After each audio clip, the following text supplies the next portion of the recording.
The Illusionist, directed by Neil Berger, is a romantic mystery film set in early 20th century Vienna.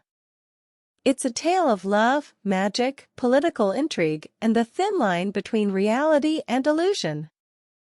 The film stars Edward Norton as Eisenheim the Illusionist, Paul Giamatti as Chief Inspector Yule, and Jessica Biel as Duchess Sophie von Teschen. The film opens with a police raid on a magic show in Vienna, where the renowned illusionist Eisenheim is performing. He is about to perform a mysterious illusion that seems to summon the dead, drawing the attention of the authorities. Chief Inspector Yule intervenes, halting the performance and arresting Eisenheim.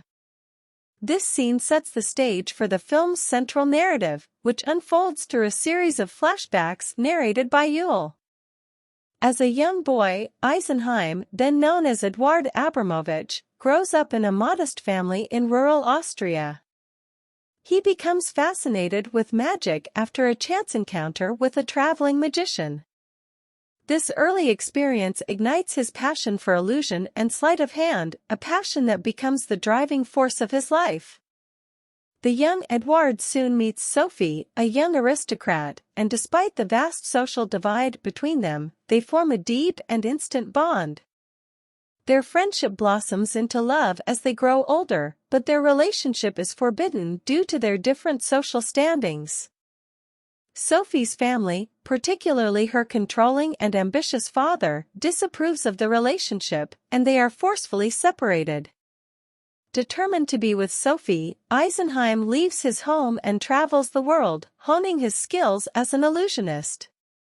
He studies ancient texts and learns from magicians, mystics, and sorcerers, acquiring knowledge that significantly enhances his art.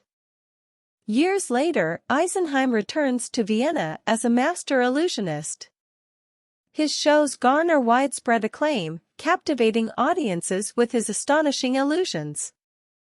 His fame catches the attention of Crown Prince Leopold, played by Rufus Sewell, a man known for his scientific curiosity and brutal methods of maintaining power.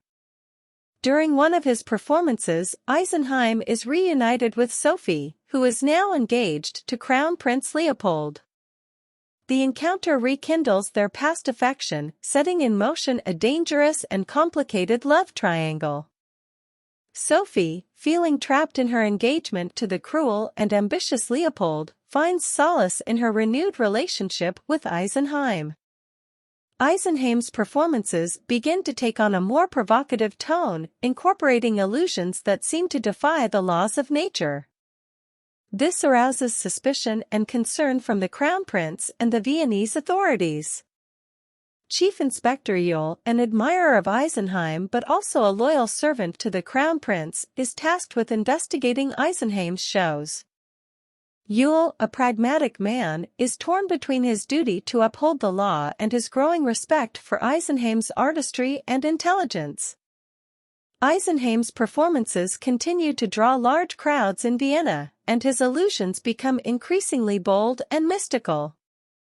One of his most astonishing acts involves summoning the apparent spirits of the dead, an act that both fascinates and unnerves the public and authorities alike. His growing popularity and seemingly supernatural abilities begin to threaten the Crown Prince, who sees Eisenheim as a potential political threat and an obstacle to his marriage with Sophie. As the romance between Eisenheim and Sophie rekindles, they secretly plan to escape together, dreaming of a life far from the constraints of Viennese society and Leopold's oppressive influence. However, their plan is fraught with danger, as the Crown Prince's suspicion and jealousy escalate. The tension reaches a critical point when Sophie is found murdered.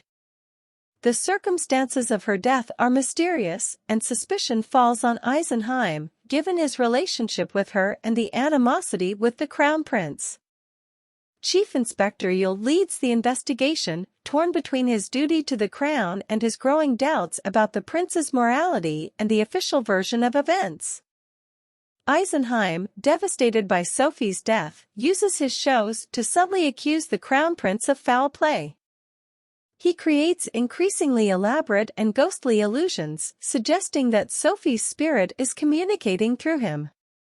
These performances stir public suspicion against the crown prince and elevate Eisenheim to a near-mythical status among the people of Vienna.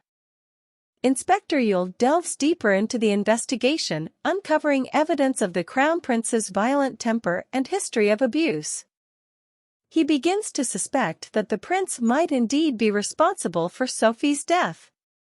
Yule's investigations lead him to a complex web of political intrigue, corruption, and the dark underbelly of the Viennese aristocracy. Eisenheim, meanwhile, is forced to go underground as his performances are banned by the authorities, and he becomes a wanted man. In secret, he plans his most daring illusion yet, one that he hopes will expose the truth about Sophie's death and bring down the crown prince.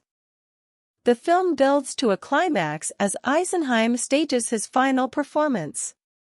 In a masterful display of illusion and storytelling, he seemingly brings Sophie's spirit to a public audience, where she accuses the crown prince of her murder. The performance is a spectacle that shocks the audience and leaves them questioning the boundaries between reality and illusion. In the aftermath, the crown prince is consumed by paranoia and fear, leading to his eventual downfall. He is found dead, an apparent suicide, though there are hints of foul play.